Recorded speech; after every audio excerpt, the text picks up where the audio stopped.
آپ تو شیطان ہیں نا، پھر ایک بے بس لڑکی کو بچانے کے لیے اپنی جان کیوں داؤ پر لگائی؟ کیوں مارا انہیں؟ اپنی زبان کو لگام دو لڑکی، میں نے تمہیں نہیں بچایا، میں نے بس اپنے گھر کی حد بچائی ہے، کوئی میری مرضی کے بغیر یہاں قدم نہیں رکھ سکتا، اگلی بار اگر وہ آئے تو میں خود تمہیں دھکا دے کر باہر نکالوں گا۔ آپ جھوٹ بول رہے ہیں، آئلہ نے اپنے بہتے آنسو کو صاف کیے بغیر کہا۔ جو انسان خود کو شیطان کہتا ہے، اس کے ہاتھ دوسروں کو بچاتے ہوئے زخمی نہیں ہوتے۔ آپ کے اندر کوئی بہت بڑا دکھ ہے شاہویر، آپ اپنے آپ سے بھاگ رہے ہیں۔ بند کرو یہ بکواس، شاہویر چلایا۔ اس کا زخم سے ٹپکتا خون اب فرش پر گر رہا تھا، لیکن اسے پرواہ نہیں تھی۔ تم جانتی کیا ہو میرے بارے میں؟ کچھ بھی نہیں، چپ چاپ جاؤ اندر اور اپنے زخموں پر مرہم لگاؤ، میرے دماغ پر مت چڑھو۔ وہ مڑا اور سیڑھیوں کی طرف جانے لگا، لیکن اس کے قدم لڑکھڑا رہے تھے۔ آئلہ وہیں کھڑی اسے دیکھتی رہی۔ اگلی صبح گھر کا ماحول تھوڑا بدل چکا تھا۔ شاہویر اپنے کمرے سے باہر نہیں نکلا تھا۔ آئلہ کچن میں گئی، وہاں صفائی کی اور ناشتہ بنایا۔ اس نے ایک ٹرے میں ناشتہ، پٹی اور ہلدی والا دودھ رکھا اور ہمت کر کے شاہویر کے کمرے کی طرف بڑھ گئی۔ دروازہ آدھا کھلا تھا۔ شاہویر بیڈ پر بیٹھا اپنے زخمی ہاتھوں کو دیکھ رہا تھا۔ بال بکھرے ہوئے تھے اور چہرے پر تھکن تھی۔ آئلہ چپ چاپ اندر آئی اور ٹرے میز پر رکھ دی۔ شاہویر نے اسے دیکھا۔ میں نے کہا تھا نا میرے سامنے مت آنا۔ یہ کیا ڈرامہ ہے؟ ڈرامہ نہیں ہے، ناشتہ ہے، اور آپ کے ہاتھ پر پٹی کرنی ہے، آئلہ نے بغیر ڈرے دھیمی آواز میں کہا۔ انسان ہوں، احسان فراموش نہیں، چپ چاپ بیٹھ جائیں ورنہ چائے ٹھنڈی ہو جائے گی۔ شاہویر نے اسے دیکھا۔ شاہویر اسے دیکھتا رہ گیا۔ اس لڑکی کے لہجے میں ایک عجیب سا حق تھا جو اس نے سالوں سے نہیں سنا تھا۔ وہ کڑوا گھونٹ پی کے رہ گیا اور چپ چاپ بیٹھ گیا۔ آئلہ نے دھیان سے اس کا زخمی ہاتھ اپنے ہاتھوں میں لیا۔ شاہویر کا پورا جسم ایک پل کے لیے اکڑ گیا، لیکن وہ خاموش رہا۔ آئلہ نے جب ہلدی لگائی تو شاہویر کے منہ سے ایک دبی سی سسکی نکلی۔ درد ہو رہا ہے؟ آئلہ نے اوپر دیکھ کر پوچھا۔ نہیں، مجھے درد نہیں ہوتا، شاہویر نے نظریں چرا لی۔ جھوٹ مت بولیں، درد ہر انسان کو ہوتا ہے، بس کوئی رو دیتا ہے اور کوئی غصہ دکھاتا ہے۔ آئلہ نے پٹی باندھتے ہوئے کہا۔ اس کی نظریں چوری چھپے میز پر رکھی اسی پرانی ڈائری پر گئی۔ شاہویر نے اس کی نظر کا پیچھا کیا اور جھٹکے سے اپنا ہاتھ چھڑا لیا۔ اس نے ڈائری اٹھا کر دراز میں بند کر دی اور لاک لگا دیا۔ اپنی پٹی کرو اور جاؤ یہاں سے، اور یاد رکھو اس دراز کے قریب بھی مت آنا۔ آئلہ نے ایک گہرا سانس لیا۔ میں تو بس دیکھ رہی تھی۔ دیکھنا بھی منع ہے، شاہویر نے سخت لہجے میں کہا۔ دوپہر کو جب شاہویر باہر جانے لگا تو آئلہ نے جلدی سے ایک کاغذ پر راشن کی لمبی لسٹ لکھی اور اس کے سامنے کر دی۔ گھر میں آٹا، دالیں اور گھی ختم ہے، یہ لے آئیں اگر باہر جا رہے ہیں تو۔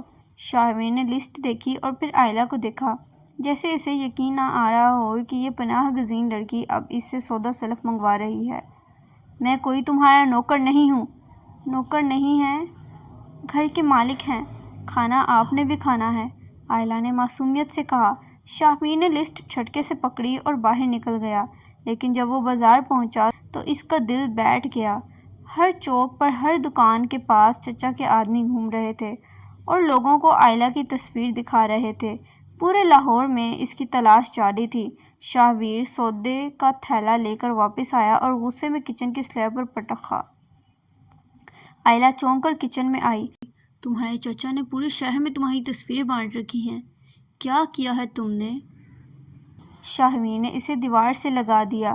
سچ سچ بتاؤ، تم کوئی چور ہو یا کچھ اور؟ آئلہ کی آنکھوں میں آنسو آ گئے۔ میں نے کچھ نہیں کیا، بس اپنے باپ کی جائیداد ان کے نام نہیں کی اور اس بڈھے سے شادی کرنے سے انکار کر دیا۔ کیا یہ گناہ ہے؟ آپ بتائیں، اگر آپ کی کوئی بہن یا بیٹی ہوتی تو کیا آپ؟ میری کوئی بہن یا بیٹی نہیں ہے، شاہویر اچانک پاگلوں کی طرح چلایا۔ اس کا چہرہ دکھ سے مسخ ہو گیا۔ میرا کوئی نہیں ہے، رشتوں کا نام مت لو میرے سامنے، سب ختم ہو چکا ہے۔ وہ غصے میں مڑ کر باہر نکل جانے لگا، لیکن اس کا پاؤں کچن کے گیلے فرش پر پھسلا۔ آئلہ نے بغیر سوچے آگے بڑھ کر اس کا بازو پکڑ لیا۔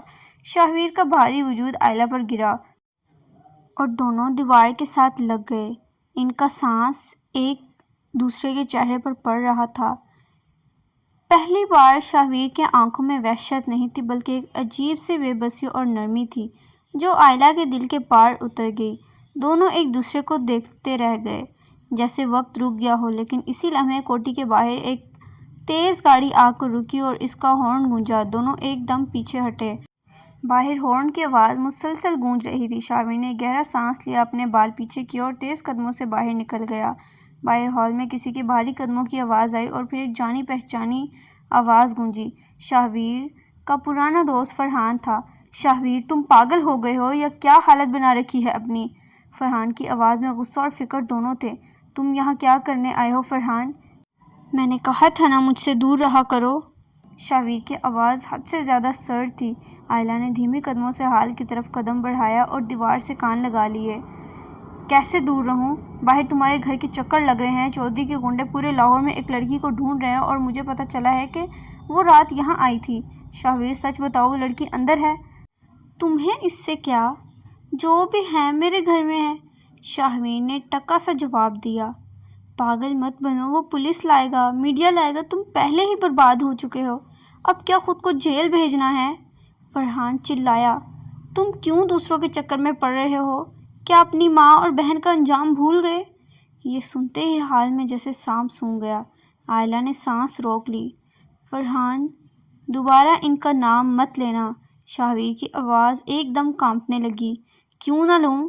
کب تک اس گلٹ میں جیو گے؟ 5 سال ہو گئے ہیں شاہویر۔ وہ ایک حادثہ تھا، بریک فیل ہوئی تھی گاڑی کی، تمہارا کوئی قصور نہیں تھا اس میں۔" فرحان نے اس کا کندھا جھنجھوڑا۔ "جھوٹ مت بولو۔" شاہویر کی گرجدار آواز حال میں گونجی، لیکن اس بار اس غصے میں وحشت نہیں، بے پناہ تڑپ تھی۔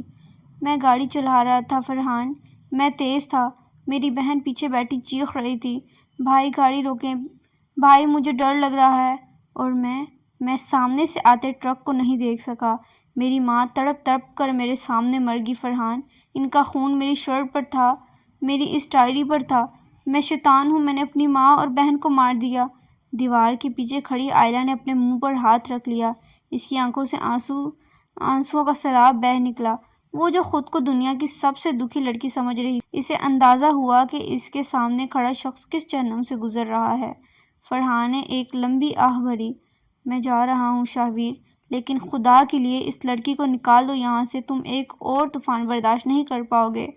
جب فرحان کے جانے کے بعد مرکزی دروازہ بند ہوا تو کوٹھی میں صرف شاہویر کی سسکیوں کی آواز رہ گئی۔ وہ فرش پر سر گھٹنوں میں دیے بیٹھا تھا۔ آئلہ سے اب رہا نہ گیا۔ وہ کچن سے نکلی اور روتے ہوئے سیدھے شاہویر کے پاس آئی۔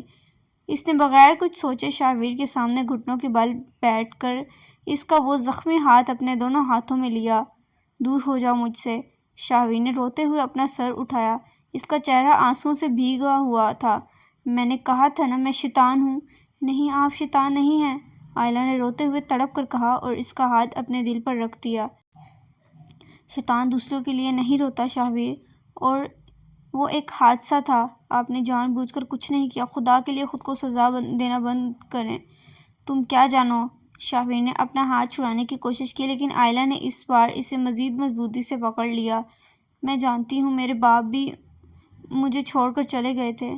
میرے چچا نے میری زندگی جہنم بنا دی۔ ہم دونوں اکیلے ہیں شاہویر۔" آئلہ نے روتے ہوئے اپنا سر شاہویر کے چوڑے سینے پر رکھ دیا۔ اس نے آئلہ کو دور دھکیلنا چاہا لیکن آئلہ کے لرزتے ہوئے وجود اور اس کی سسکیوں نے اس کے اندر کے پتھر کو پگھلا دیا۔ شاہویر کے مضبوط ہاتھ آہستہ سے اٹھے اور اس نے آئلہ کو اپنی باہوں میں بھینچ لیا۔ وہ دونوں فرش پر بیٹھے ایک دوسرے کو پکڑ کر رو رہے تھے۔ شاہویر نے 5 سال بعد اپنا سر کسی کے کندھے پر رکھا تھا اور اس کا سارا غرور، سارا غصہ اس رات کے آنسوؤں میں بہہ گیا۔ "مجھے معاف کر دو، میں انہیں نہیں بچا سکا۔"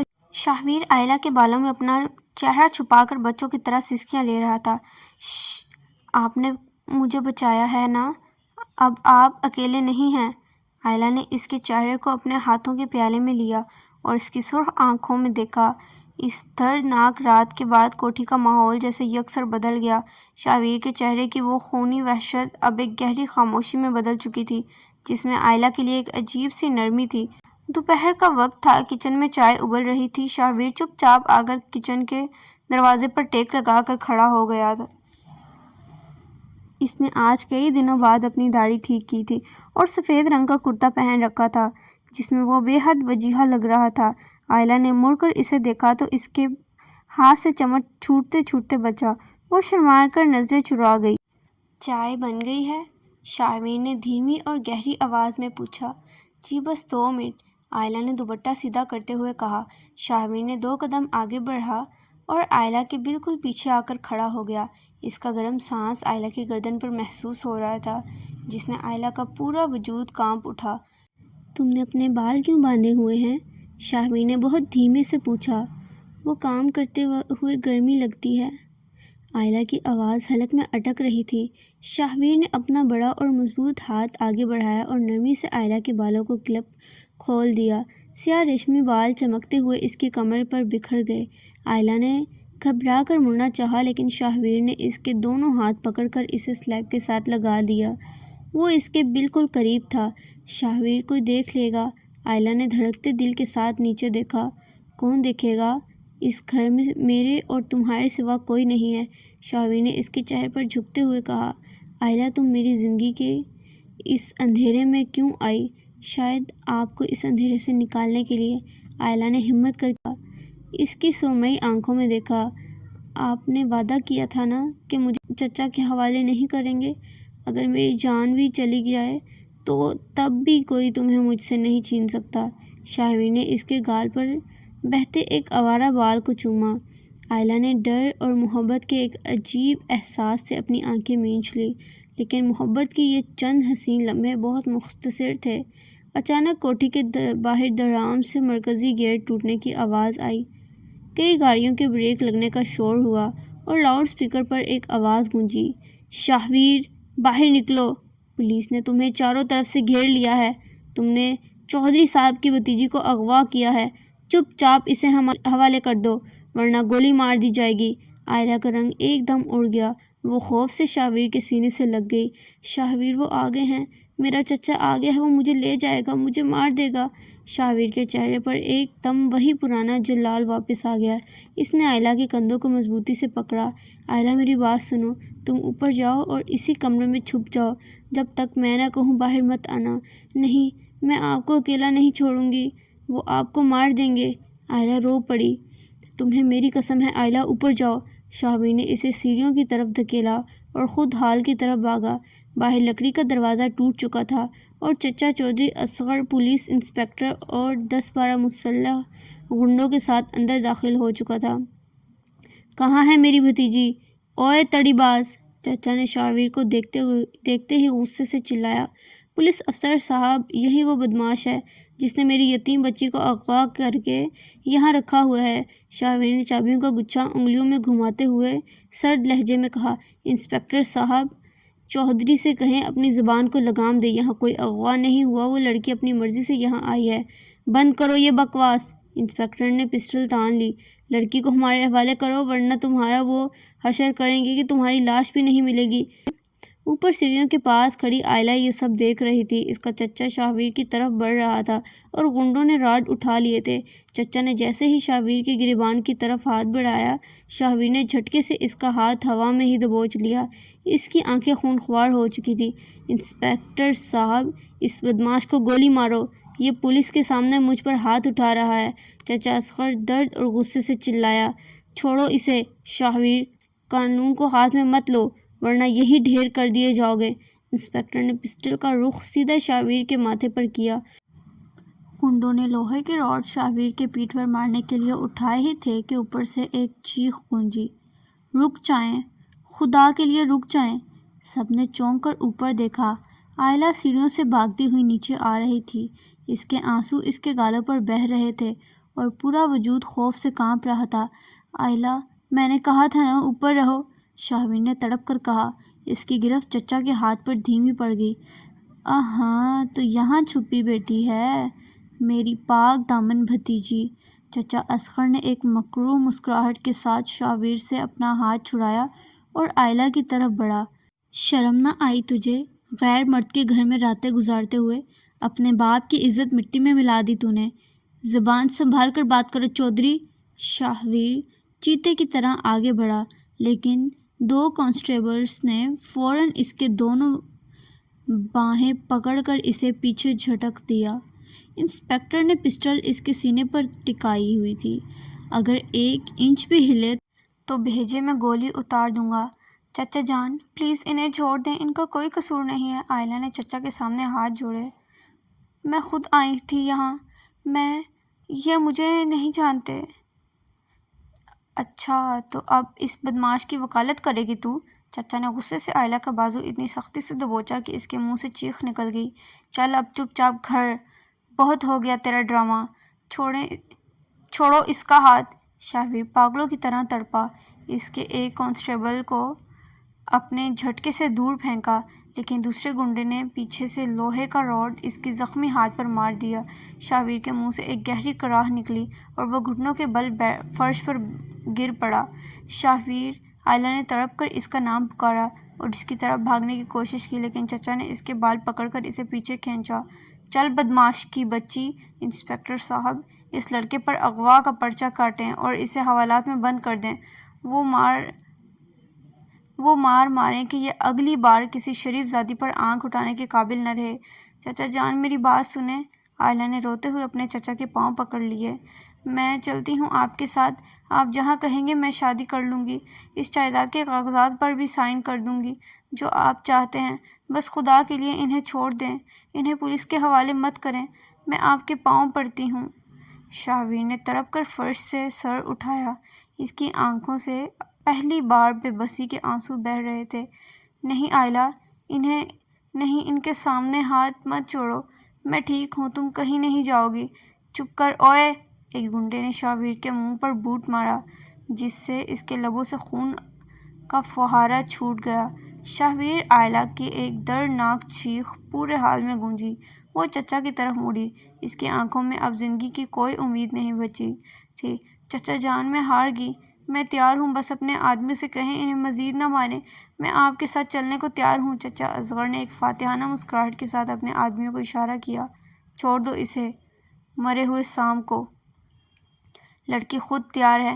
انسپکٹر صاحب پرچے کی اب ضرورت نہیں ہے، ہمارا خاندانی معاملہ حل ہو گیا۔ غنڈوں نے شاہویر کو فرش پر لہو لہان چھوڑ دیا۔ چچا نے آئلہ کو بازو سے پکڑا اور گھسیٹتے ہوئے باہر لے جانے لگا۔ آئلہ نے مڑ کر آخری بار شاہویر کو دیکھا۔ شاہویر فرش پر گرا، رینگتا ہوا دروازے کی طرف بڑھ رہا تھا۔ اس کا دایاں ہاتھ آئلہ کی طرف پھیلا ہوا تھا، جس سے خون کے قطرے سنگ مرمر پر گر رہے تھے۔ آئلہ مت جاؤ! شاہویر کی دھیمی ٹوٹی ہوئی آواز حال میں گونجی۔ مجھے معاف کر دینا شاہویر! آئلہ نے دل پر پتھر رکھ کر کہا، اور اگلے ہی لمحے اسے کالی گاڑی کے اندر دھکیل دیا گیا۔ کوٹھی کا دروازہ بند ہو گیا اور ہال میں ایک بار پھر وہی ہولناک اندھیرا سناٹا چھا گیا۔ شام کے سائے گہرے ہو چکے تھے، لیکن کوٹھی کے اندر نہ کوئی روشنی تھی اور نہ ہی کوئی زندگی۔ شاہویر اسی طرح ہال کے ٹھنڈے فرش پر پڑا تھا۔ میں پھر ہار گیا، شاہویر نے اندھیرے میں دیکھتے ہوئے کھوکھلی آواز میں کہا۔ 5 سال پہلے بھی میں اپنوں کو نہیں بچا سکا تھا، اور آج پھر میں نے اسے اپنی زندگی کے سامنے لٹتے دیکھ لیا۔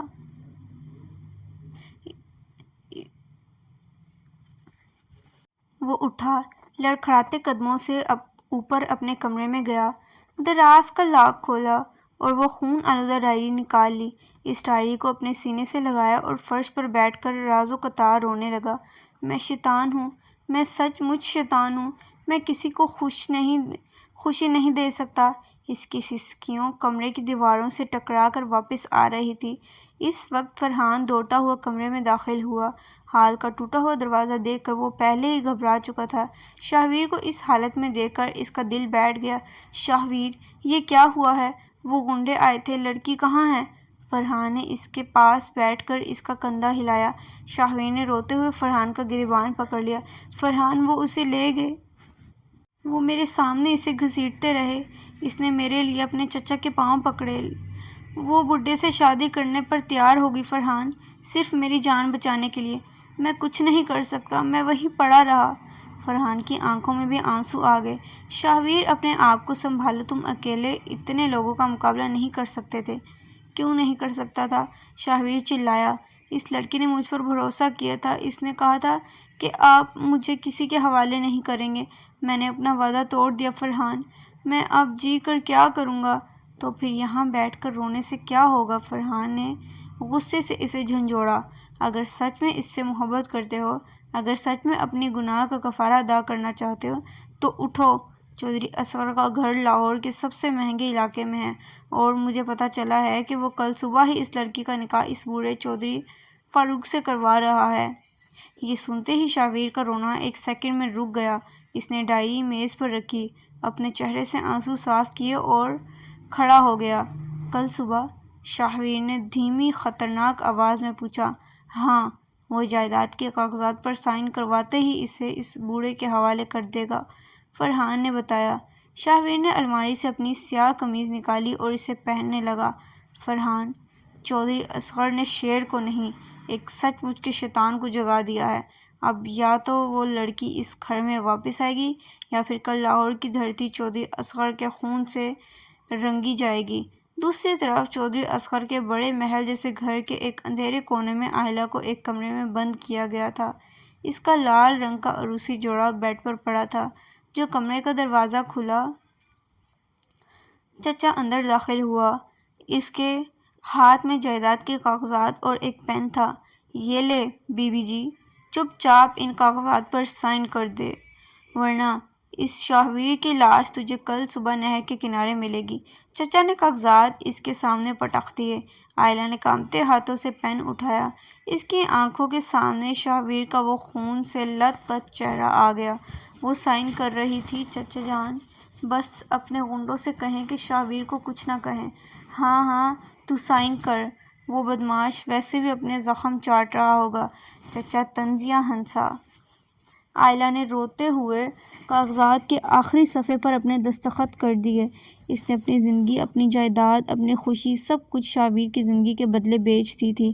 سائن کرنے کے بعد وہ فرش پر بیٹھ گئی اور اپنے گھٹنوں کو سینے سے لگا کر رونے لگی۔ باہر رات کا اندھیرا گہرا ہو رہا تھا اور کل صبح اس کی زندگی کا سب سے بڑا اندھیرا شروع ہونے والا تھا، لیکن وہ نہیں جانتی تھی کہ اس اندھیرے کو مٹانے کے لیے ایک شخص اپنی جان ہتھیلی پر لیے اندر آ چکا تھا۔ نکاح کا وقت سر پر تھا اور چودھری اصغر کی حویلی کے بڑے ہال میں مہمان جمع تھے۔ آئلہ سرخ عروسی جوڑے میں ملبوس بیڈ کے کونے میں بیٹھی ایک زندہ لاش لگ رہی تھی۔ کمرے کا دروازہ ایک دم جھٹکے سے کھلا۔ چچا اصغر اندر داخل ہوا۔ اس کے چہرے پر ایک جاورانہ مسکراہٹ تھی۔ چل لڑکی، مولوی صاحب آ گئے ہیں۔ چودھری فاروق باہر انتظار کر رہا ہے۔ اب شرافت سے ہاں کر دینا، ورنہ یاد ہے نا، اس شاہویر کی سانسیں میرے ایک اشارے پر رک سکتی ہیں۔ آئلہ نے بنا کچھ کہے اپنا سر ہلا دیا۔ اس کے اندر کا سب کچھ مر چکا تھا۔ وہ جیسے ہی ہال میں آئی، بوڑھا چودھری فاروق اسے دیکھ کر کمین کی مسکراہٹ کے ساتھ اپنی مونچھوں کو تاؤ دینے لگا۔ مولوی صاحب نے کاغذات سیدھے کیے اور بولنا شروع کیا۔ آئلہ بنت اعصم، کیا آپ کو چودھری فاروق کے ساتھ یہ نکاح نہیں ہو سکتا؟ سب نے چونک کر مرکزی دروازے کی طرف دیکھا۔ وہاں شاہویر کھڑا تھا، کالی قمیض شلوار میں، بال بکھرے ہوئے، آنکھیں خون کی طرح سرخ اور آنکھوں میں لوہے کا ایک بھاری راڈ۔ اس کے پیچھے فرحان اور چند اوباش لڑکے کھڑے تھے۔ اوئے، تو زندہ کیسے بچ گیا؟ چچا اصغر بری طرح بڑبڑا گیا۔ پکڑو اس بدماش کو۔ حویلی کے غنڈے شاہویر پر لپکے۔ اس نے راڈ گھمایا اور پہلے ہی غنڈے کے سر پر مارا۔ وہ درد سے چلاتا ہوا دور جا گرا۔ شاہویر پاگلوں کی طرح غنڈوں کو مار رہا تھا۔ شاہویر، آئلہ نے گھونگھٹ الٹ کر تڑپ کر اس کا نام پکارا اور اس کی طرف بھاگنے لگی۔ پکڑو اس لڑکی کو، چچا اصغر چلایا اور خود آگے بڑھ کر آئلہ کا ہاتھ پکڑنے کی کوشش کی، لیکن شاہویر چیتے کی طرح لپکا۔ اس نے راڈ پھینکا اور چچا کا گریبان پکڑ کر اسے زمین پر پٹخ دیا۔ میں نے کہا تھا نا چودھری، شاہویر نے چچا کے سینے پر اپنا بوٹ رکھتے ہوئے کہا۔ اس کی آواز میں موت کا سناٹا تھا۔ شاہویر کے گھر میں جو چیز ایک بار آ جائے وہ پھر کسی اور کے نہیں ہو سکتی۔ اسی وقت باہر پولیس کے سائرن گونجے۔ فرحان نے پولیس کو پہلے ہی بلا لیا تھا اور ساتھ میں وہ اصل کاغذات بھی لائے تھے جو ثابت کرتے تھے کہ چودھری اصغر جائیداد ہڑپنے کے لیے یہ سب کر رہا تھا۔ پولیس اندر داخل ہوئی اور انہوں نے چچا اصغر اور چودھری فاروق کو گھیر لیا۔ انسپکٹر صاحب، یہ بدماش ہنگامہ کر رہا ہے۔ چچا نے آخری چال چلی۔ بند کرو اپنی زبان چودھری، انسپکٹر نے کاغذات لہرائے۔ ہمارے پاس تمہارے فراڈ کے سارے ثبوت آ چکے ہیں، چلو اب حوالات میں۔ پولیس چچا اصغر اور اس کے غنڈوں کو ہتھکڑیاں لگا کر باہر لے جانے لگی۔ حویلی میں موجود مہمان خوف کے مارے بھاگ چکے تھے۔ اب وہاں صرف شاہویر اور آئلہ رہ گئے تھے۔ آئلہ روتے ہوئے دوڑی اور سیدھی شاہویر کے سینے سے لگی۔ شاہویر کے مضبوط ہاتھوں نے اسے اپنی باہوں میں ایسے سمیٹ لیا جیسے کوئی اپنی پوری کائنات کو چھپا رہا ہو۔ شاہویر، آپ آ گئے، مجھے لگا میں آپ کو کبھی نہیں دیکھ پاؤں گی۔ آئلہ اس کے سینے پر سر رکھ کر راز و قطار رو رہی تھی۔ میں نے وعدہ کیا تھا نا آئلہ، میں تمہیں کچھ نہیں ہونے دوں گا۔ شاہویر نے اس کے بالوں کو چوما۔ اس کی اپنی آنکھوں سے آنسو بہہ رہے تھے۔ وہ دونوں مل تو گئے تھے، چچا کے ظلم کا خاتمہ بھی ہو چکا تھا، لیکن کہانی کا انجام خوشیوں کا نہیں، ایک گہرے اور کبھی نہ ختم ہونے والے دکھ کا تھا۔ جب وہ دونوں واپس اپنی اسی پرانی ویران کوٹھی میں پہنچے تو شام کی سرد ہوا چل رہی تھی۔ ہال کا ٹوٹا ہوا دروازہ ویسے ہی پڑا تھا، ہر چیز پر مٹی جمی تھی۔ شاہویر سست روی سے سیڑھیوں پر بیٹھ گیا۔ اس کا جسم اب نڈھال ہو چکا تھا۔ لڑائی کے دوران اس کے پرانے زخموں سے اتنا خون بہہ چکا تھا کہ اس کا چہرہ بالکل سفید پڑ گیا تھا۔ آئلہ اس کے پاس گھٹنوں کے بل بیٹھ گئی۔ شاہویر، آپ کا خون بند نہیں ہو رہا، چلیں میں پٹی کر دیتی ہوں، آئلہ نے کانپتی آواز میں کہا۔ شاہویر نے آہستہ سے اپنا ہاتھ اٹھایا اور آئلہ کے گال پر رکھا۔ اس کا ہاتھ حد سے زیادہ ٹھنڈا تھا۔ آئلہ، اب پٹی کی ضرورت نہیں ہے۔ نہیں، ایسا مت کہیں، ہم مل گئے ہیں نا، اب سب ٹھیک ہو جائے گا۔ آئلہ نے روتے ہوئے اس کا ہاتھ چوما۔ سب ٹھیک ہی ہے۔ شاہویر کے لبوں پر ایک انتہائی دردناک اور معصوم مسکراہٹ آئی جو اس کے چہرے پر پہلے کبھی نہیں دیکھی گئی تھی۔ میری ماں اور بہن مجھ سے ناراض تھی کہ میں نے انہیں مار دیا، لیکن آج میں نے تمہیں بچا لیا آئلہ، میرا گلٹ، میرا پچھتاوا ختم ہو گیا۔ شاہویر پلیز میری طرف دیکھیں، آنکھیں بند کریں۔ آئلہ کی ہچکیاں بند گئیں۔ میں بہت تھک گیا ہوں لڑکی۔ شاہویر کی آواز مدھم ہوتی چلی گئی۔ اس کوٹھی کا اندھیرا اب ختم ہو رہا ہے۔ تم نے مجھے جینا سکھایا، لیکن شاید میری زندگی کی لکیریں یہیں تک تھیں۔ شاہویر کا سر آہستہ سے آئلہ کے کندھے پر ڈھلک گیا۔ اس کا وہ ہاتھ جو کبھی جلاد کی طرح لوہے کے راڈ پکڑتا تھا، اب بالکل بے جان ہو کر فرش پر گر گیا۔ اس کی سرمئی آنکھیں ہمیشہ کے لیے موند گئیں، لیکن ان میں اب وحشت نہیں، ایک عجیب سا سکون تھا۔ شاہویر اٹھیں نا، خدا کے لیے ایسا مت کریں۔ آئلہ نے اسے زور زور سے جھنجھوڑا، لیکن وہاں کوئی جواب نہیں تھا۔ کوٹھی کے اسی ہال میں جہاں وہ دونوں پہلی بار ملے تھے، اب صرف آئلہ کی دردناک چیخیں گونج رہی تھیں۔ باہر فجر کا ہلکا سا اجالا نمودار ہو رہا تھا، لیکن آئلہ کی دنیا ہمیشہ کے لیے تاریک ہو چکی تھی۔ وہ اپنے پیار کو پا کر بھی کھو چکی تھی، اور اب اس ویران کوٹھی میں صرف ایک پچھتاوا، ایک خون آلودہ ڈائری اور شاہویر کی ادھوری یادیں باقی رہ گئی تھیں۔